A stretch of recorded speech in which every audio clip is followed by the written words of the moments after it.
Uhawe ikaze mu kiganiro inyigisho za Bibiliya.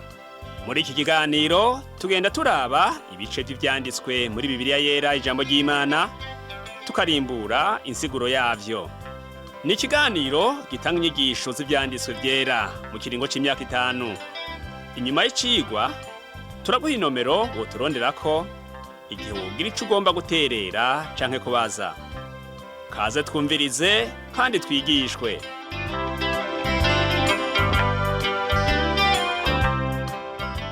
Nshuti nawe mugenzi uri kurumviriza kino cigwa c'inyigisho za Bibiliya, ndakuramukije amahoro y'umwami wacu Yesu Kristo abane nawe. Uri kumwe kandi na Pastor Samuel Nsabimbona ndakigushikiriza. Mu gihe giheruka twarabiye hamwe ivyahishuwe ku mwana umwe wese wa Yakobo. Yakobo ashitse ku mviro, Yosefu n'abahungu biwe Manase na Efraimu baragiye kumuraba, maze Yakobo aganira na Yosefu kandi ahezagira Manase hamwe na Efraimu, aca bavukanisha na base wabo.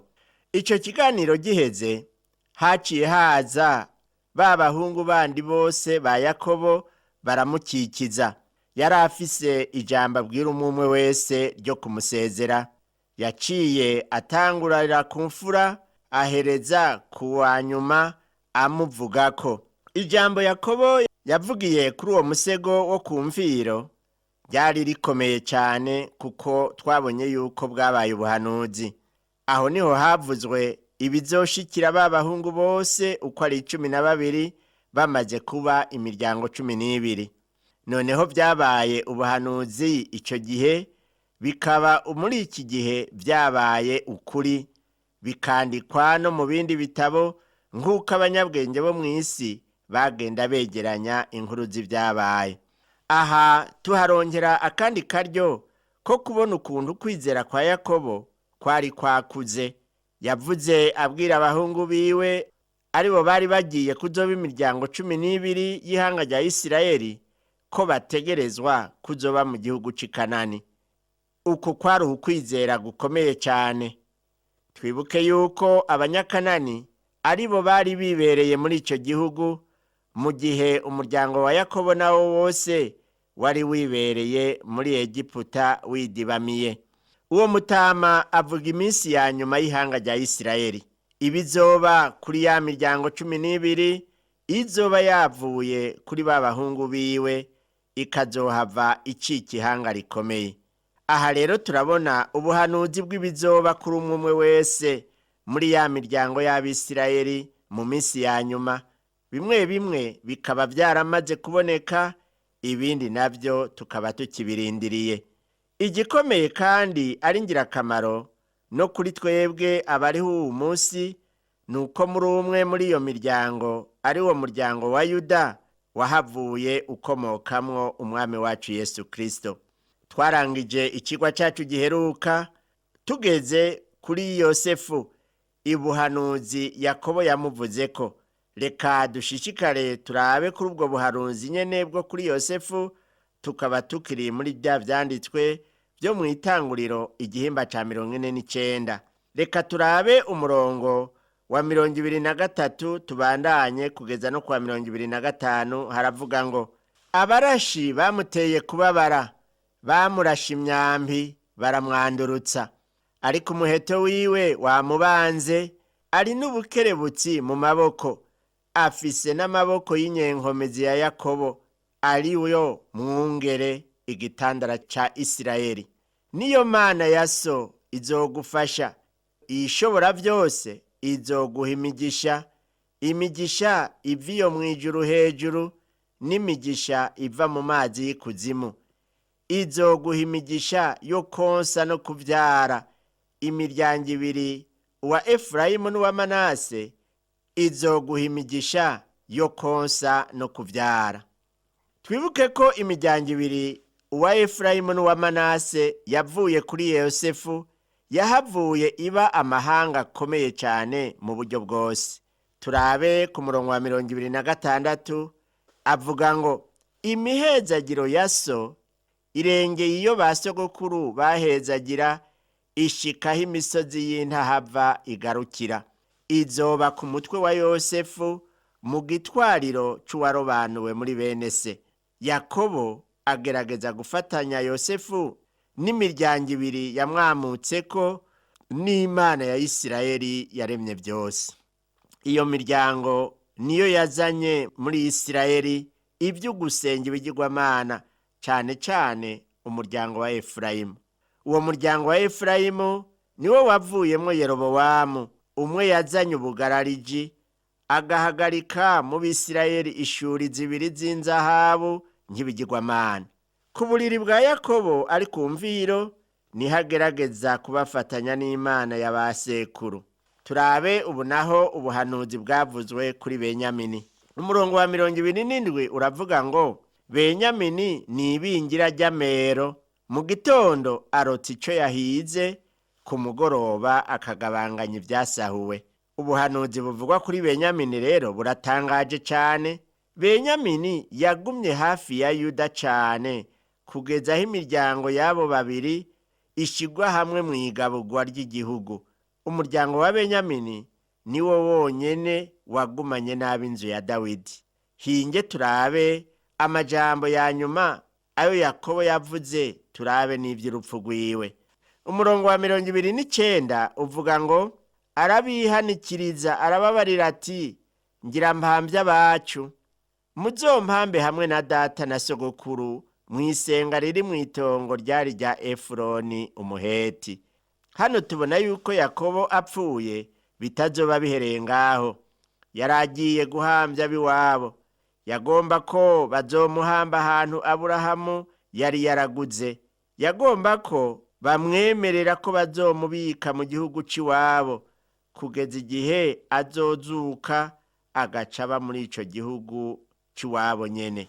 Iryo senga Yakobo yagomba guhambwamwo ryari mu itongo ry'Imakipera aharabana n'Imamure mu gihugu c'i Kanani. Niyo Aburahamu yaguranye n'iryo tongo ngo habaho yiharijeho guhamba ahaguze na Efuroni umuheti, nk'uko tubisoma mu Itanguriro igihimba ca 49 umurongo wa 30. Turabona ingene uwo mutama yarazi vyinshi vyerekeye umuryango wiwe, naho bitari vyanditswe ico gihe, ivyo vyose yabigumiza mu bwenge ntiyavyibagira. Umurongo wa 31 mu gihimba ca 49 havuga ngo niho bahambye Aburahamu na Sara umugore wiwe, niho bahambye Isaka na Rebeka umugore wiwe, kandi niho bahambye Leya. Icari kimuraje ishinga ni kwari uguhambwa hamwe na Leya, ariko yagomba guhambwa ahantu azozuka mu bapfuye igihe c'izuka kigeze. Agomba yuko igihe Imana izoshitsa amasezerano ku gihugu ca Isirayeli nawe azoba ari hari. Umurongo wa 32 n'uwa 33 iravuga ngo iryo tongo n'isenga riri muri ryo ryaguzwe mu Baheti. Yakobo arangije kwihanikiriza abana biwe araheza aracikana ahambya biwe. Mu kuvuka kwiwe yafashe igitsinziri ca mwene nyina, arico catumye bamwita Yakobo. Yaragerageje kuronka ivyo yoshobora byose mu myaka yiwe ya mbere. Yamana ntaryo agerageza kuba imbere muri byose. Yagerageje gukoresha uburyo bwose bushoboka kugira ngo ashobore gushika kuco yagomba cose. Yamagerageza gukoresha ubwenge bwiwe. Yabona yuko ashoboye no kunigana n'Imana. Yabona yuko yishoboye adakeneye Imana. Yari yikwiye, akishima, akiyemera, akagira amanyama. Ipeniyeli Imana yamugize ikimuga, imaze Imana yabanje kumuvuna kugira ngo ahave yorohe imuronke. Nizosi Imana yari guhava irimuvuna. Mu nyuma yarasigaye agenda yishimikije inkoni kuko ataragishobora gutambuka. Naho ku buriri bwiwe agira cikane, yicaye ku buriri yishimikije inkoni yiwe. Igihe kirashika akwegera amaguru mu buriri, ashira inkoni yiwe hasi araryama aracikana. Uwo rero ni Yakobo. Yarirutse cyane mu kubaho kwiwe, none arangije mu kwizera kwinshi, ahanze amaso umunsi azozuka mu bapfuye mu gihugu c'isezerano nk'uko Imana yari yarabimusezeraniye. Ewe nshuti yanje, mbega wewe witeze iki inyuma y'urupfu rwawe? Abo bose bapfuye bacizeye batarahabwa ibyasezeranywe, ariko barabibona biri kure bakabisasirira, bakemera ko arakavantara n'ingenzi ku isi. Niko wandikiye Abaheburayo igihimba ca 11 umurongo wa 13 abivuga.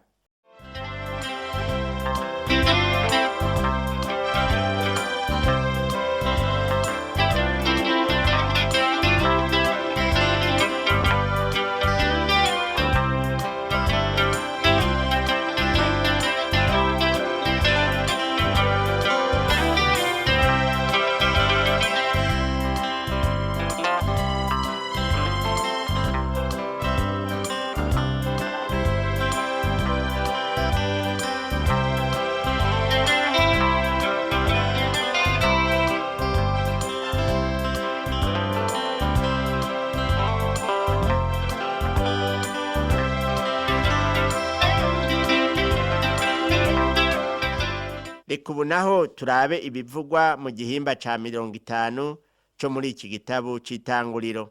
Muri iki gihimba ca 50 harimwo ivyo guhambwa kwa Yakobo i Kanani n'ivy'urupfu rwa Yosefu hamwe no guhambwa kwiwe muri Egiputa. Iki gihimba ca nyuma co mu gitabo c'Itanguriro kidusigamwo umubabaro. Twaramaze kubona yuko urupfu rufise uruhara runini mu gitabo c'Itanguriro. Imana yabwiye Adamu iti, kuko umunsi wakiriye ko uzopfa nta kabuza. Pawulo mu nyuma yaranditse avuga ati, niko urupfu rushika ku bantu bose, kuko bose bakoze ibyaha. Mwikete yandikiye Abaroma igihimba ca 5 umurongo wa 12. Igitabo c'Itanguriro kiratugabisha cane ku vyerekeye icaha, kikatwereka no kudahungwa k'urupfu. Ico ni igitabo gitangura kidushira imbere Imana n'umuntu mu itongo rya Edeni, kikarangira kidushira imbere isandugu y'uguhambwamwo. Iki gitabo kivuga ingene icaha caje mw'isi, kikavuga n'urukundo rw'Imana rwatumye twereka inzira y'agakiza igatanga ubuzima nyakuri. Turabe rero ingene bajanye Yakobo i Kanani bagiye kumuhamba. Umurongo wa mbere wo muri iki gihimba ca 50 uvuga ngo, Yosefu yubama kuri se mu maso amurirako aramugumbira. Yosefu yaragize umubabaro mwinshi kuko yarakunda se cyane. Ku murongo wa kabiri naho tubona ngo, Yosefu ategeka abantu biwe b'abaganga ngo basige se ibibuza umubiri wiwe kubora, nuko abo baganga babisiga Isirayeli. Turazi yuko Abanyegiputa bari karuhariwe muri ivyo bintu. Turumva ibiziga muri Egiputa vyoshejwe bikumishwa. Uburyo bari bafise bwo kubisiga, bwo kubika ibiziga, n'ubu buracari ubwa mbere. Yosefu rero yahamagaje abaganga bo kumisha umubiri wa se ngo bamubike neza. Uwo Yakobo baramwumishije, ngira ngo n'ubu ikiziga ciwe coba kikiri i Heburoni. Ibuka ko ari we yari yarisabiye kuzohambwa mu isenga ry'Imakipera, kuko ivyizigiro vyiwe vyari kuri uwo munsi, vyari ku vyo mw'isi gusa.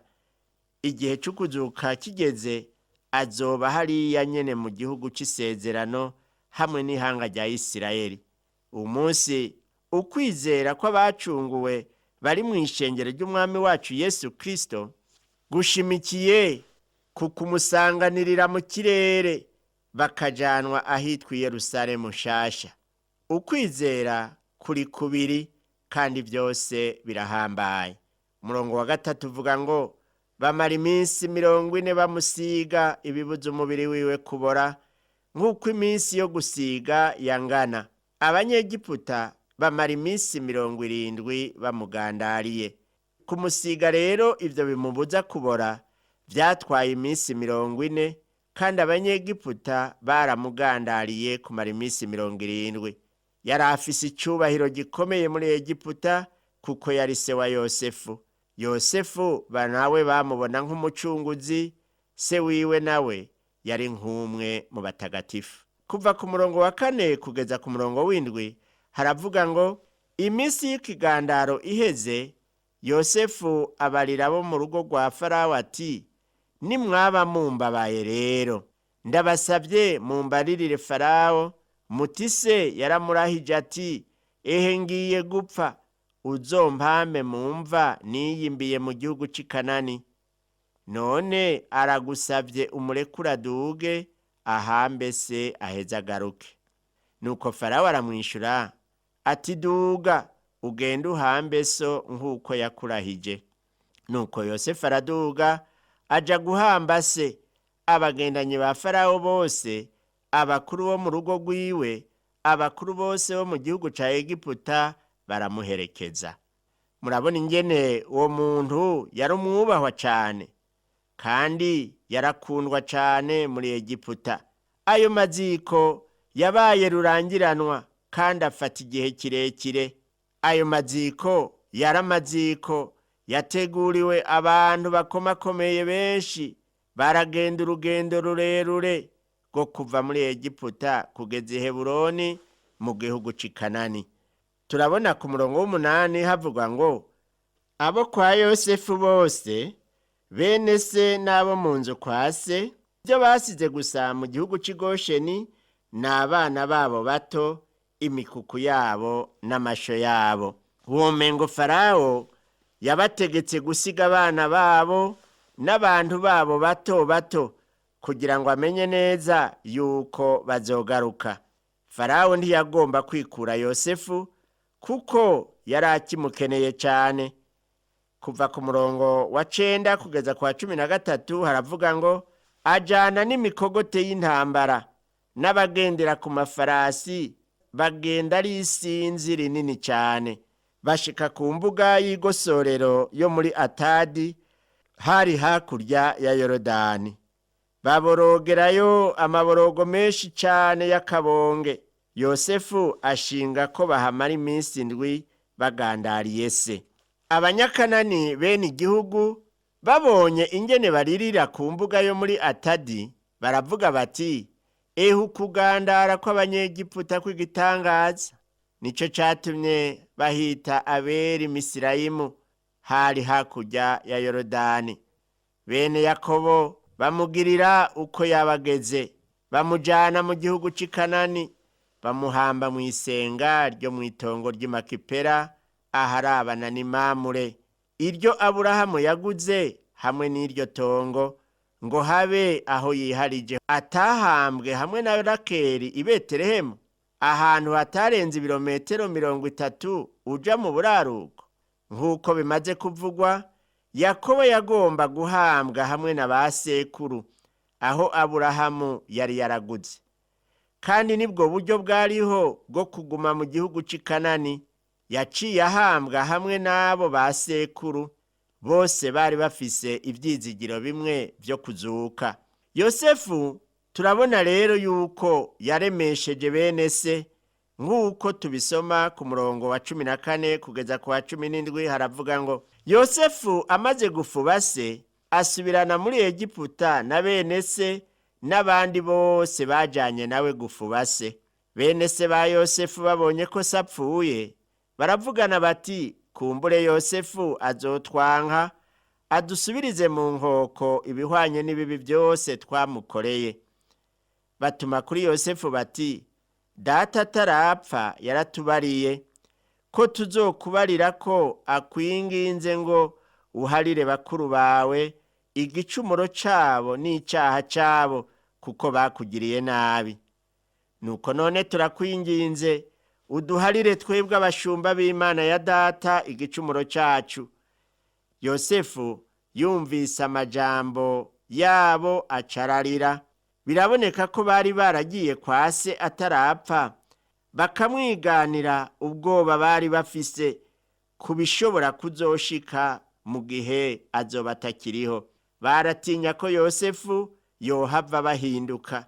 Se rero yari yarabaremesheje kuko yari azi ko Yosefu atazobafata nabi. Yaciye abaha n'ijambo bazobwira Yosefu. Yosefu abonye baje basaba imbabazi, yaciye arira. Ico gihe hoho bari bamaze guca bugufi, maze barihana icaha cabo. Raba ku murongo wa 18 ingene vyaciye bigenda. Maze bene se batako bariyizira, bamwitembagaza imbere, baramubwira bati, raba turabasavyi bawe. Murabona ukuntu ivy'Imana yari yarabwiye Yosefu, ivyo yari yarateguye kuva kera, vyaciye bishika, ngo bamwikubita imbere. Umurongo wa 19 uvuga ngo, Yosefu arababarira ati, ntaco mutinya, mbega jewe ndi mu gishingo c'Imana. Yosefu ariko ahesha Imana icubahiro muri vyose. Reka turabe uwo murongo ukurikira, n'umurongo uhambaye cyane mu ijambo ry'Imana. Umurongo wa 20 uvuga ngo, ku bwanyu mwiyumviriye kungirira nabi, ariko Imana yagombye kubizanisha ibyiza, kugira ngo ushitsi biriho muri iyi minsi ikiza abantu benshi ntibapfe. Mukundwa wanje uri kurumviriza izi nyigisho za Bibiliya, mu vy'Imana ikora byose ifise integuro ndende jewe nawe tudashobora kubona mu mwanya iri kiraba. Imana ikubabarire kandi nanje imbabarire, kuko keshi iyo haje ingorane duca twiyumvira mu mubiri, tukibaza tuti kubera iki Imana yemeye ko ibi bintu bidushikako. Dutegerezwa kwibuka yuko Imana yoyo ibona kure, ibifise intumbero nziza kuri kazoza. Ntishobora kwemera ko hari ibyo dushikira itabifisemwo umugambi mwiza ku buzima bwacu. Urumviriza Yosefu ingene yashishikaye kubahumuriza. Ku murongo wa 21 ukabandanya kugeza kwa 23 havuga ngo, none rero mureke gutinya, nzobaha ibyo kubatunga mwe n'abana banyu. Nuko arabaremesha, ababarira neza. Yosefu aba muri Egiputa n'umuryango wa se. Yosefu amara imyaka 110. Yibonera abuzukuru ba Efurayimu n'abana ba Makiri mwene Manase, abahindura abana biwe. Yosefu nawe yabaye sekuruza w'ibibondo. Imana ishimwe. Raba rero iby'urupfu rwa Yosefu n'ingene yahambwe mu gihugu ca Egiputa. Yosefu abarira abiwabo ati, ndi hafi gupfa, ariko Imana ntizobura kubagendera, ikabakura muri iki gihugu, ikabajana mu gihugu yarahiye kwizoha Aburahamu, Isaka na Yakobo. Yosefu arahiza Abisirayeli ati, Imana ntizobura kubagendera, namwe muzokura amagufa yanje ino muyadugane. Nuko Yosefu ahwera amaze imyaka 110, bamusiga ibibuza umubiri wiwe kubora, bamubika mu isandugu aho nyene muri Egiputa. Uku ni igitabu c'itanguriro gihera. Ico gitabu gitangurana n'ukuremwa kw'isi n'ijuru, kikarangizwa n'isandugu yo guhambamwo muri Egiputa. Turabona yuko abantu Imana yaremye binjiriwe n'icaha, kandi icaha naco cazanye urupfu. Kubera iki Yosefu wewe batagiye kumuhamba i Kanani ico gihe? Yosefu abanyegiputa ntibari kwemera yuko ikiziga ciwe kiva muri Egiputa, kuko yari yabaye umutegetsi akomeye w'intwari w'ico gihugu, asa n'uwaciguze. Ari mu bategetsi ba mbere bakomeye igihugu ca Egiputa caronse. Bishoboka nuko boba barubatse icibutso kumva yiwe. Ariko Yosefu abarira bene se ati, muze mukura amagufa yanje ino muyadugane. Na Yosefu tubona ko yari afise vya vyizigiro vyo kuzoragwa igihugu c'i Kanani. Na Yosefu yarizera yuko Imana izozura abantu bayo bakaragwa igihugu c'isezerano. Mw'ikete ryandikiwe Abaheburayo, ivyo vyerekanwa nk'intahe ikomeye y'ukwizera mu buzima bwa Yosefu. haravuga ngo ukwizera niko kwatumye Yosefu aho yagira apfe avuga ibyo kuvayo kw'Abisirayeli akagera iby'amagufa yiwe. Ni mu ikete ryandikiwe Abaheburayo mu gihimba ca 11 umurongo wa 22. Mu kwizera kwawe nshuti yanje, wewe wumva uhagaze hehe mu gihe twiteze ukuzogaruka k'Umwami wacu Yesu Kristo? Mu gihe havugwa yuko abapfuye bazozuka, mbega wewe ivyizigiro vyawe biri hehe? Wumva witeguye kuzozukira iki, ubugingo budashira canke ubumaramare? Ndakwifuriza nshuti yanje yuko wokwitegurira kuzozukira ubugingo budashira, kuko Yesu Kristo yiteguye kuza gutora abamwizeye, kandi abamwizeye bazobana nawe ibihe bidashira. Reka rero dufatanye nawe gusenga mu kurangiza kino cigwa cacu, twinginga Imana ngo dushoboze kwitegurira ukugaruka kwa Yesu Kristo. Mwami Mana yacu, se umwami wacu Yesu Kristo, wewe wabanye na Yosefu urugendo rwiwe rurerure rw'ubuzima, ukaba umuhaye kuva muri uyu mubiri. Mana yacu uri mwijuru, aguhesha icubahiro, mbere afise ivyizigiro byo kuzozukana nabi wabo i Kanani. Ndakwingingira uyu muntu ariko arumviriza izi nyigisho za Bibiliya, wewe ntiyiteze kuzozukira kuja i Kanani ho mw'isi, ariko twe nawe twiteze kuzozukira ubugingo budashira aho Yesu azogarukira. Ndasenze rero kugira ngo ariko aratwumviriza atarahitamwo Yesu ahindukirira iryo zina, kugira ngo yitegurire ico gihe cyo kugaruka kwa Yesu Kristo. Ndabisenze mu izina rya Yesu Kristo umwami wacu, amen. Yesu Kristo aguhezagire.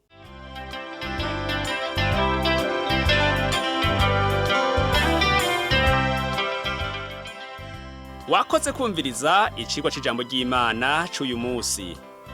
Ushobora kumviriza n'ibindi biganiro by'inyigisho za Bibiliya, canke ukabikwega kuri uru rubuga rwa interinete rukurikira: http utuburungu tubiri uturongo tubiri duhengetse ttb akaburungu twr akaburungu.org.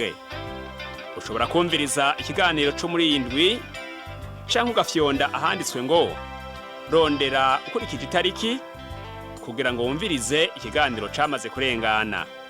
Ushobora no gufyonda ahanditswe ngo rondera ukurikije ibyanditswe, kugira ngo wumve ibiri muri ico gice cy'ivyanditswe vyera ugomba. Ufise ico wunganira canke ubaza, twandikire. Email ni